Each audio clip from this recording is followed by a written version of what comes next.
Hello, Glow Owls. Welcome back to the Glow and Grow with Mo universe. So, in April of this year, my husband and I went on a 4-day, 3-night romantic trip to Napa Valley. And in this video, I'll be sharing what you should know when you're planning a trip to Napa. Also, how to elegantly enjoy Napa Valley. It's such a beautiful area. And lastly, I will be ranking my favorite Napa Valley experiences. So stay to the end so you can see the ranking of what we did and which ones we enjoyed more than others. So first off, let's discuss some things that you should know before you plan your trip or while you're planning your trip. First, you're gonna wanna make your winery reservations at least 6 weeks in advance. The wineries fill up quickly, and during peak seasons, it can be tough to get an actual tasting at the winery you desire. Typically, you can drive into any of the wineries and walk the grounds, but if you want to do a wine tasting, be sure to get your reservations online at least 6 weeks in advance. And I'd also say for dinners, if there are some popular restaurants you want to go to, be sure to also book those reservations far in advance. Restaurants like Bouchon, Restoration Hardware, those are all very popular ones in the Valley area. And so bookings for those fill up pretty quickly, and they don't necessarily have walk-ins easily available. So I'd recommend making reservations for those. Next, I'd say do your research and focus on wineries that are known for the types of wine that you enjoy. So for instance, if you enjoy red wines, then you might want to focus on wineries that are in the Yountville or Stag's Leaps area. Whereas if you enjoy Chardonnay, St. Helena or Calistoga are going to have some of those wineries that specialize in really nice Chardonnays and white wines. So do your research and ensure that you're going to the wineries that offer the wine that you like. For instance, I love sparkling wine, and so I'll share with you that we went to a couple of different sparkling wine houses for that reason. I would also say, don't plan more than 3 winery tastings in one day.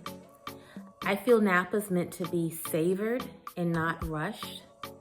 And you want to ensure that not only do you get to enjoy all the benefits of your paid wine tasting, but you also want to have the opportunity to walk around the winery grounds, explore the architecture, and really slow down and savor the experience.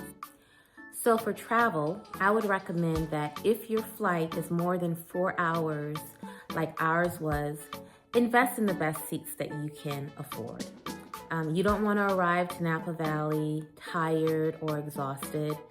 And in most cases, you can arrive to the West Coast from the East Coast during a pretty early time, West Coast time. So you may even be able to fit in a winery after you land like we did. So pay for the upgrade so you can have a comfortable flight experience. And don't forget to visit the lounge too before your departure. The next tip is that you don't have to rent a car. In fact, if you plan to drink, I suggest you don't. There are plenty of Ubers and Lyfts available. And if you want to go to a remote winery, you can always hire a driver or you can pre-schedule your Uber so you know that you have a ride there and a ride back. If you plan to do any early morning tours or excursions, like we did a sunrise hot air balloon ride, they picked us up at 5:30 a.m. in the morning. If you're doing an excursion like that, I recommend doing it the following day after you arrive. You will have the advantage of not having quite yet adjusted to the time zone. So if you're coming from the East Coast, waking up that early won't be too difficult. Okay, so next I'm going to talk with you about mistakes to avoid. So first off, you're going to want to stay hydrated. I suggest taking your fancy water bottle and electrolytes. I'll link to the ones that I took in the description below, and ensuring that you keep it with you. Or when you're going to the wineries, making sure you're drinking almost as much water as you are wine, because the weather in Napa fluctuates a lot during the day, and you also want to make sure you're counterbalancing the alcohol you're consuming with hydration. Next, I'd say be sure to eat while you're wine tasting. For us, we always ordered a charcuterie or some sort of snack with our wine tastings. In some wineries, they will include at least like the little crackers or chips to go with the wine tasting. But even if they don't, be sure to have some sort of protein-focused snack in between or during your wine tastings. I'd also say don't overheat or get too cold. Like I said earlier, the weather in Napa fluctuates. And so I packed layers, and so I dressed in layers. So if you go back to the vlog, you'll see that in most of the videos, I either had a jacket or a scarf or a trench coat or something on, that's something that I could take on and off. I would definitely recommend that. And if you're of a certain age and you tend to have your own personal summers, be sure to take your fan. You know, once again, you want to stay comfortable, you want to enjoy the experience. And because the weather and the temperatures, they fluctuate so much, I'd also recommend having an umbrella, so you also are covered there. I'd also say use the spit bucket. For those that don't know, a spit bucket is typically a stainless steel bucket or vase that you'll see on the table with your wine tasting for you to spit out wine that you just particularly don't like. It's not rude or crass to use it. It's there for a reason. And I would say, you know, part of being an elegant woman, a grown woman, is you don't consume things that you don't like or that you don't feel are things that you desire. So if you taste a wine, and you will taste wines that you don't care for, if you taste a wine you don't care for, don't swallow, just spit it out. You're saving calories, you're saving yourself a headache, and you're obviously saving room for you to actually drink more of the wine you do enjoy. So use the spit bucket. Also, you're going to want to have a plan on how to transport any of your wine purchases. You know, will you have the winery ship it for you? Will you have your hotel ship it for you, which is what we did? You also have the option of taking bubble protecting wraps or buying bubble protecting wraps for your wine bottles and transporting them back home in your checked bag. But I would encourage you to think ahead on, if you buy wine or if you plan to buy wine, how will you get it back home? Also, don't overpack. The Napa Valley experience, it makes for a great backdrop for pictures, I know. And you probably will have visions of multiple wardrobe changes and lots of cute, flowy, girly outfits or very like elegant pieces that you want to take. But the truth of the matter is that if you're going to different wineries and you're having different dinner experiences and needing to go back to your hotel to change, that might not be the way it works out for you. So don't overpack. Plan your outfits and what you're going to wear with purpose, and enjoy the experience, you know?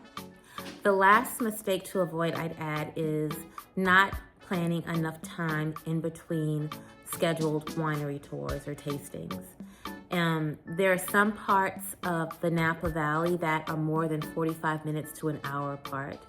So ensure that you have not just enough time to enjoy the tastings and the property of the wineries, but also enough time to safely travel from one winery reservation to the next. So make sure you plan ahead for that.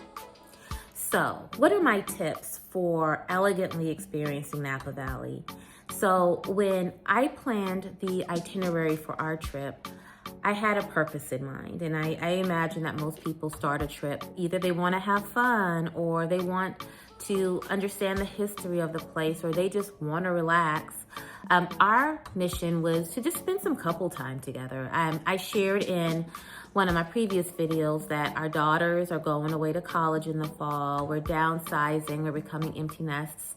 nesters. And so my husband and I wanted to spend this time in Napa just as a way to reconnect as a couple. So for us, our experience was all around being able to share some fun things together, being able to slow down, enjoy some great food, but also being able to relax, right?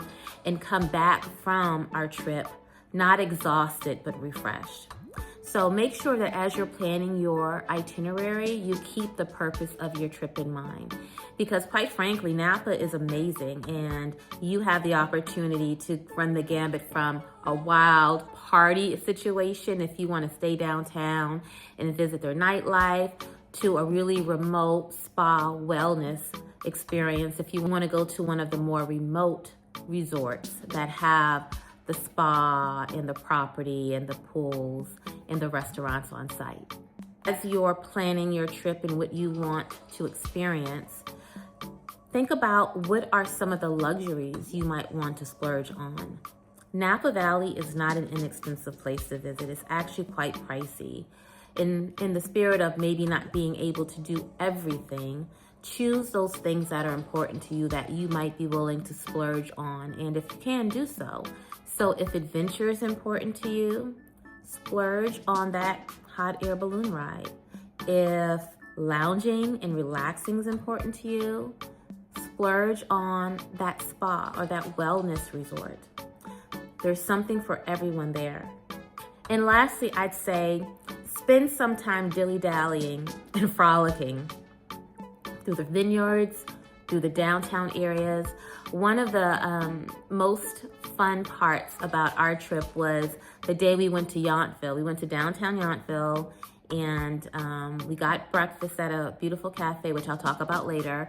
And we just walked around, like just walking the downtown area, looking at the art installations in the parks, talking to a couple of the residents. There was this one couple that somehow it managed that we were walking in front of them, or they were walking in front of us for probably an hour. And so we wound up striking up a conversation because I wanted to make sure they knew we weren't following them. But it was just a really nice way to walk around the downtown, get to see some of the restaurants, just a great way, right? So make sure you have some time to dilly-dally and frolic and really slow down and enjoy Napa for all its beauty. Okay, so here are my top 6 favorite Napa Valley experiences ranked. I will tell you, this was hard. Even though we were just there for 4 days and 3 nights, we got to do everything that we wanted to do. And I'll honestly say, really nothing that we did was a disappointment. We enjoyed the resort. We stayed at the Casa Monte, which I have a full tour on. We really enjoyed the resort.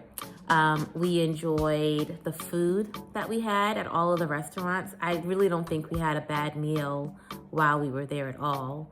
And although we did drink quite a bit of wine, we didn't overdo it. So we actually got a chance to really fully experience many of the other things that we did and we paid for. So without further ado, let me start with number 6. So number 6 is going to be pastries for breakfast from Bouchon in downtown Yountville.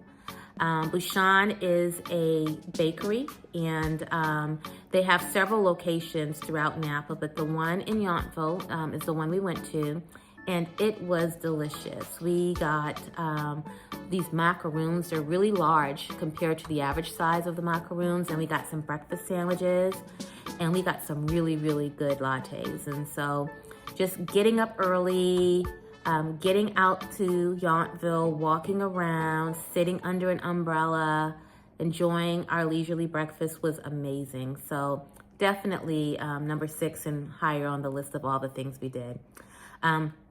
Number 5 would be wine tasting at Brown. So Brown is a Black-owned winery with a tasting room in downtown Napa. And we did that on, I believe it was our third day. Yeah, our third day. And it was just a great experience. It's a beautiful tasting room. We got their standard experience, but we sat at the bar, The wine expert was just so knowledgeable and fun, and we got to try some additional wines that weren't even on our tasting list. And I'd say of all of the wineries, that was the one tasting room or winery that we brought back probably the most bottles from. So I enjoyed the staff. I enjoyed the popcorn. The popcorn there is really good. They serve popcorn as a snack. It's really good. And I enjoyed the ambiance. So number 5 is definitely the wine tasting we did at the Brown Winery in downtown Napa. So number 4 would be the wine train. The wine train, as you may know, is probably very overhyped. I'd say for good reason. We enjoyed it. We did the 3-hour express lunch. So you got a glass of sparkling wine when you arrived, followed by a 3-course lunch, which was like a starter, a main, and a dessert. And then you also got to enjoy the ride up the track and back down the track. So it was a little more than 3 hours by the time you got on and you got off. But it was a great experience. We got to tour the kitchens, and also they have a open air train car that you can go stick your head out and wave to people. It was really fun. Would I do it again? Probably not. For me, it was a once in a lifetime experience, but well worth it. And like I said, the food was very good, and the staff, they were amazing. So that's number 4. Number 3 is Castello di Amoroso. So this is the cool castle that you will oftentimes see on certain blogs or online when you Google Napa and they show you pictures. So just learning the history behind the castle and getting a chance to do the full castle tour and go into the dungeon. I will give away what's down there, although I think I show some of it in our vlog. It was just really cool. I'll admit the wine wasn't the best. It wasn't our favorite. We did buy some of the really good grape juice. We brought some grape juice back for our daughter. So I wouldn't say go for the wine, but go for the castle, go for the tour, go to see the cute little farm animals that they have outside of the tasting room. But that definitely was number 3 because we love history and we love the uniqueness of the property. It was quite beautiful. So number 2 for us would be the resort that we stayed in. Like I said earlier, we stayed at the Casa Monte Resort, and it was, I don't know, I think because it was new, it was newly renovated, it was luxurious. We had a fire pit outside of our front door. The room service food was delicious. It was just a really great resort. So I rank that as number 2 because we really enjoyed ourselves at that resort. Even the hot tub at the pool area, it was amazing. Like everything was just so nice. So really enjoyed that. And number 1 is our sunrise hot air balloon ride. Oh my gosh, it probably ranks as not just the number 1 experience for Napa, but probably at least in the top 5 travel experiences I've ever had. And I won't say I've traveled extensively, but I've traveled quite a bit. And so for me, once you get past the fact that we had to wake up at 5:30 in the morning, once you get past that, it's like just the way they took care of you, and they made sure you had your coffee and your pastries, and our ballooner, his name was Pharaoh, was hilarious and so experienced and so funny, and he just made sure we got some great views while we were up in the sky. He taught us a lot about ballooning and what to expect along the way. And then once we landed, after our 45-minute balloon ride, we were whisked away to a winery for a wine tasting and just another really relaxing and just great experience. And to top it off, that included them picking us up from our resort and returning us to our resort. So I would just say end to end, just all around, it was a really great experience.